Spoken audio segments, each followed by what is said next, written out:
I guess it could have been worse. They could have put gravy on it without asking you, but there we are. Right, a little bit of group work first of all, please. Could you all pick up the name cards that are on your table? And could you just raise them above your head? That's it, as if you're voting. Now smile at the camera. All will become clear. Come on, those that aren't doing it, please. Up you go. Put your hands up. You haven't got the card, put your hands up. Put your hands up. That's it. Smile. Excellent. One more. Do you not smile enough? I think that's stunning. Okay. You might wonder what that's all about. Well, there's two reasons, really. The first one is that this is the fourth football ground in my life I've ever been in. I've never seen a match either. This is perfectly true, by the way, I'm not making this up. Because I was brought up in an era where they all ran around, they fell over on the field, the magic sponge came out. I thought, bunch of permy-headed prima donnas. What's that got to do with today? Well, that's about a prejudice, isn't it? It's quite an inbuilt prejudice. And I think that we all have them, and we've got to be honest about that. It's in our psyche. David mentioned British rail food and sandwiches, and I guess we all have those long-standing prejudices as well.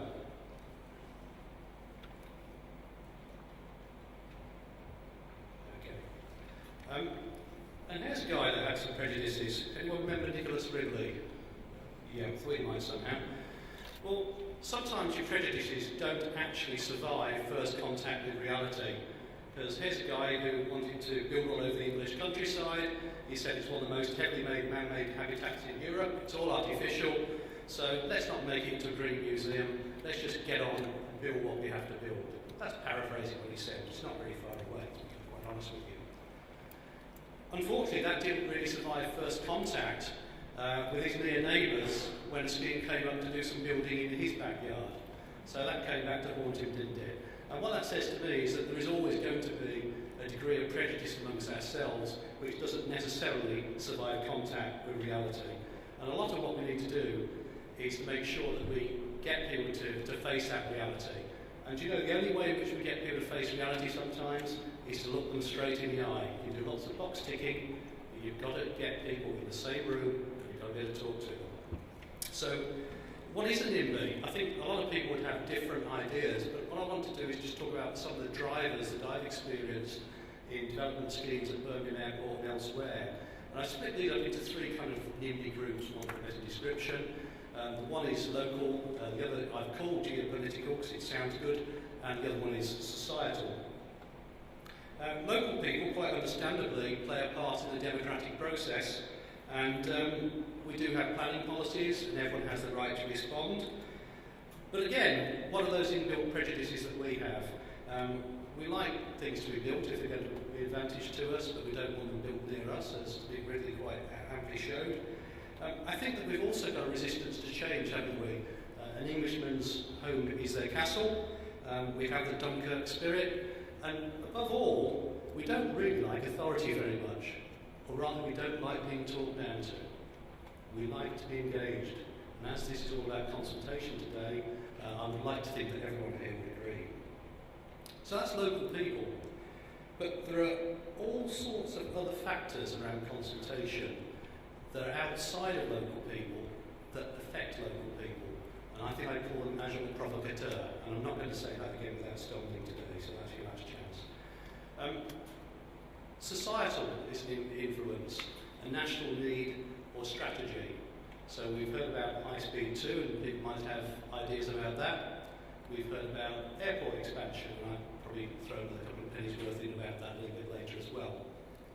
I think generally speaking, people understand that a national need is going to be something that influences public discussion and local discussion, whether or not you've got a large project underway locally, or whether or not you're just a small cog in the machine. It's the other interests that I think are slightly more sinister, for want of a better description. What I call geopolitical groups, and I've split these into three real kind of types. The one is the campaign groups, the sort which, as you can imagine, having worked as an airport, are very close to my heart. Those that some never want any change, Some of them are very concerned about issues that are slightly related to what you're trying to do, and then others try to make a big cause out of what you're trying to do. So I think we've all seen environmentalists, whether it's road building, airports, high-speed tool, or others, use whatever you're trying to do as a prop to shore up their campaign. And they're very, very good at drumming up local reaction to support their national and sometimes international projects. So you must always be aware that coming in from the wings somewhere, you might just have an environmentalist or a self-appointed expert. And on the subject of self-appointing experts, we heard about lobby groups earlier. We heard about, from Michael, didn't we, about Radio 4. Anyone listen to Radio 4 in the morning? Yeah, okay. Well, I hope you'll agree with me here that the 7:50 slot in the morning is always something that's put forward as a result of a press release. In fact, I've renamed the 7:50 slot. It's the "Can we have some money please" slot. Because invariably, you'll get a really interesting story, you gradually get dragged into it, and then towards the end, you know it's actually a plea for someone to change policy to get more money or to get more funding. So if you don't listen to Radio 4 regularly, please do for a couple of days, listen to that 7:50 in the morning slot, and all will become a lot more clear. These shady lobby groups are perhaps a little bit more opaque, and you might imagine Transparify, which is an organisation which looks at these lobby groups, reckons that 8 out of 11 British think tanks that were assessed, only a single one, the IPPR, was transparent and revealed full funding information. So again, I think the question that if you're dealing with consultations and these people's roadshow rolls into town, is to try and find out, or ask them directly, who is it that actually funds them. The third type is hybrids, and that's kind of a mix of all of the above. They really can create a perfect storm, and in some cases, I've put up here the HS2, the Stop HS2 project. They sometimes become proxy NIMBYs, because you will occasionally find that there is no particular support or opposition to a scheme in a particular area, but certain groups will drum up support and use their own background to come onto your lawn with their tanks and bluntly make a bit of a nuisance about themselves. And there's a case in Manchester not so long ago where there was Cheshire against High Speed 2, and 10 people turned up, which you wouldn't exactly say was a blistering demonstration, and out of those 10 people, 2 people were identifiably from Cheshire. Now, the point I'm making here is you really do need to know who your opposition is, and once you understand who they are, you understand what that strength of opposition is, and you can tackle it accordingly. And these sort of groups do often play on false choices as well. You'll get some august policy think tank pop up and say, well, actually, that £50 billion would be better spent on a different alternative. So HS2 and NHS, well, that's not actually a choice that faces at the moment. I had very similar at the airport. Why do you need to extend the airport when there's problems with railways, there's problems with roads, you name it. Everyone's little hobby horse went onto that list. Some of these other groups as well. Anyone know this chap, Richard Wellings? Institute of Economic Affairs? Sometimes the Achilles heel of these groups is lack of evidence, or at best creaky evidence, and sometimes they let their cover drop because they're playing rather too far towards a certain audience. So with the Conservative Party conference, you might imagine Richard had quite a good audience there, so he started going about the communist anti-car agenda, the ultra-left-wing transport establishment, and this is the one I loved, zombie cities sucking the life out of the UK. Anyone else here live in a zombie city? That is not actually going to enable you to local people. I think that you can then realise that some of these people have probably overstepped the mark, and in such cases you can quite happily dismiss their lunacy by seeming somewhat more reasoned and more stable. So don't get into a debate where actually you're starting to throw huge insults at each other. Bit of banter's fine, but always stick to the evidence. Some of those hybrids, as I say, have difficulty in maintaining discipline. You should maintain yours. Now, these are probably very genuine, very self-meaning people, but as soon as you get an image like that pops up in the newspaper, what do you tend to think? It's there in the mind, isn't it? You perhaps think this isn't about Middle England, it's maybe about something a little bit different. So whilst all around you are losing their heads, make sure that you keep yours, don't be misquoted, and don't be conned. I'll come back to that in a moment. How do you unveil the many interests that drive NIMBYism? They're all part of the same thing, I would suggest, and that's a resistance to change. As I say, local people, even residents of the most idyllic places, really want somewhere for their children to live and work. My contention is, however big and sinister these lobby groups or these different hybrids might be, my absolute contention is that you must always start with local people. Because believe it or not, they can be very reasonable if they understand what the issues are that are in front of them. So I say, looking people in the eye, having that conversation can be very difficult, but having that conversation, there's absolutely no replacement to doing that. I go further. If there is someone involved in a consultation that cannot look the opposition in the eye, and cannot have that conversation, they're probably in the wrong job. Simple as that. Get to know what makes people tick. It's always wise to respect people, because is this someone's granny? Might be. Or is it High Court judge? Could be both, of course. And the danger is that you end up with people with rather too much time on their hands, and you underestimate them. We heard earlier that Margaret Thatcher was brought down by local government and finance. So what I would say is always make sure that you've got your detail right. When you go and talk to people, don't underestimate them. Make sure that you understand exactly what makes them tick. And the other thing is that people such as this are sometimes very, very good on detail. If you put something in your consultation that's wrong, they may well try and capitalise on it. Now, with apologies to the organisers today, and I'm going to bring up one of my faux pas as well, I've spotted a typo today, and here's a perfect example. Because Anthony King, at 12:45 on the agenda, together with his book, he's going to be singing. Now, I'm not singing at the organisers here, but it's very important that if you've got something that's high profile for people to read through, that's going to have a political impact, you get the detail right. I once worked for a major training company that ran red trains, and we organised a very special train linked in with business to try and regenerate parts of the southwest. And I had written a passage in the brochure that went out to all the local stakeholders. This was thousands of people given out on the train. It was going to talk about economic resurgence of the busy resorts of Torbay and the English Riviera.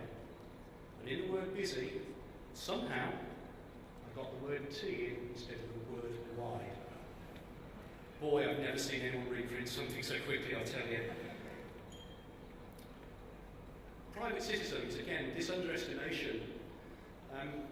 Is it objective reporting sometimes, or is it vested interest? What you do read in the press, what you read on social media, may or may not have impacts on others. And I think it's important to understand, again, that crossover. I mentioned High Court judge. If we look in the Chilterns, there are some nationally recognised journalists on national papers where High Speed 2 is likely to go through their backyard, or at least within a mile or three. So you will start getting coverage in national papers which may or may not be somewhat prejudiced because of their personal position. So going back really to what Michael Matillo said earlier, when you look at social media, yes, but also when you look at print media and the wider media, do just try and find out who's written that and what the evidence of their support is.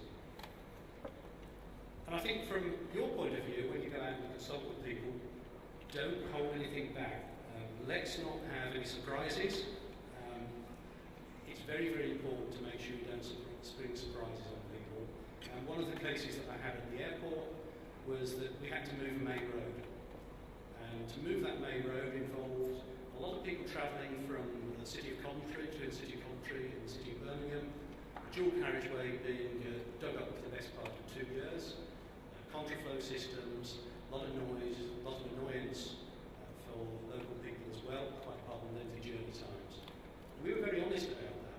We were straight about what the impact would be, but we tried to put across what the longer term benefits would be as well. And I think that the key to that is making sure that you know who the opposition are likely to be in that case. And sometimes the opposition can be a good deal away from where you think the actual source is going to be. So with the case of that dual carriageway, we were talking to people 15, 20 miles away who did an analysis of people's work trends and where they went to work. So they didn't turn up on Monday morning and suddenly find out that the road was being dug up and it took an extra half hour or so to get home at night. So again, stakeholder mapping, and that involves people's work patterns, is a really important thing to do. Also worth mentioning that we talk about NIMBYs, but there are PIMBYs as well, and quite often you'll find local people will support what's proposed. So if you look at that veneer of social media, you look at what's in the press, by talking to people face to face, you can start generating advocates. And actually, going back to the example that we saw in the NHS Just, if you can get away from the 2 or 3 glib statements that tend to pop up when you ask people what they think, start to drill down, get people in a more relaxed environment, realise you're not necessarily the enemy, you start getting some real qualitative background that you can use to your advantage. And that does help you to be prepared and make the evidence. What I would say is that, again, have background available for people even before formal consultation sometimes takes place. I know there are issues around prejudicing consultation, you do have to be careful. But one of the things I would always do is define the problem, in inverted commas. Define what you expect the outputs to be. Because if you fudge something, then you are going to end up with a tarnished reputation. A couple of blunders here. I think we heard from the professor earlier about high-speed 2's doability. And I'm not surprised to hear that he hadn't actually heard of any counter plans that might be for alternatives to high-speed 2. Well, actually they do exist, but certainly in the early days, I have to say that process wasn't very good. And the second thing that tended to happen was people just heard the high-speed bit, didn't hear about train capacity or anything else. So actually define what the output is before you start, because if you're not careful, you end up with a bandwagon that forever is tarnished and fudged because you've given it the wrong title or given people to believe that it's something or addressing a problem it isn't necessarily addressing. And there's another reason for doing that as well. We heard earlier about the conspiracy of the elites, didn't we? I have to say that wasn't something I particularly subscribed to until I saw some of the comments that come out of the Airports Commission. Certainly if you look at what the original remit was for the Airports Commission, was actually to look at UK aviation needs and not runway capacity in the south of England, you might be forgiven to think that it's gone somewhat off track. What it has done is it's narrowed down to a very fine output rather than looking at the wider needs of the UK. And I think that it would have been better to start with to have divorced the very important issue of extra runway capacity in the South East, which is needed, from the wider requirements of the UK. And I don't think we'd see so many objectives then, I really don't. When you wheel people out, and it's a difficult one this, because in the UK we are still class conscious, whether we like it or not. It might be wrong, the status does still exist. I think you need to recognise it and exploit it to your advantage. So don't, under any circumstances, send someone too junior to go and meet a pillar of the community or someone very senior. It will actually work against you. It's certainly against my natural instincts, I have to say, but I think that such is the nature of the establishment that we need to make sure that people talk to each other on what they think of their own terms. Show empathy. Again, you're not there to be adversarial. Show empathy and use phrases that are appropriate to the group that you're talking to. Don't use plan speak to normal people because they'll think you're from a different planet. Now, I know that planners aren't, but don't be a weasel, some stickers there. But don't be a weasel either Make sure that what you say is consistent, even if you use a different form of words to put it across. And the way I'd explain that, being absolutely blunt, is that if I was talking to the Conservative Association in Solihull, which frankly is lots of merchant bankers and rather wealthy and affluent and well-educated types, I would probably use a different form of legal shorthand that I would to the north end of the runway at Birmingham, where I'm talking to people that are somewhat more CD orientated in terms of their background and their day-to-day contacts with people. You will also get into heated debates, and the first person to fluster is normally the one that gets derailed in the process. So get into light-hearted banter, but do stay civil. Remember that V sign I showed you earlier? Picture's worth 1,000 words, isn't it? I didn't think I'd do that in front of a camera before now, but I've done it now. Admit any shortcomings. And again, another of the shortcomings that I can think of if we talk about planning at the moment is if we talk about third runway at London Heathrow, 50% of the new capacity on that runway by EU legislation has to be given to low-cost airlines. And there's a good friend of mine who's representative of Heathrow was at a party conference fringe meeting last week and didn't really fess up to this until questioned, but then thought that actually low-cost airlines moving into Heathrow was great for residents of the Thames Valley, without recognising that, of course, that's completely different to the whole proposition why Heathrow needed an extra runway to start with. So again, research what you're doing, don't get flustered by people, and make sure that you put all your cards on the table to start with. Because if you're right, people can't knock it down. That having been said, do keep a record of everything that you do, and also report on what you did about a particular piece of feedback that you had and how you responded to that feedback.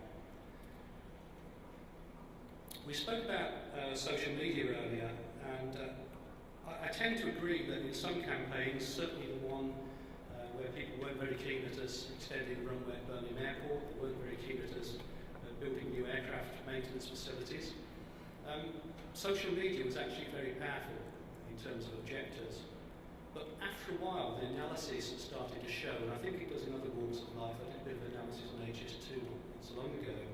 It tends to be the same group of people that don't like it shouting at each other rather than shouting at people outside their little bubble. And I saw one of the comments that came up here earlier that expressed surprise that it's not that important. It's not that important in terms of gauging reaction, social media, but it's important because what it does is it then permeates its way out into national media. So the lazy journalists will go on social media and see what people are saying about things, create good stories and do it very, very quickly. Important if you're going to go get involved with social media to make sure that you do have proper, prompt rebuttal and responses.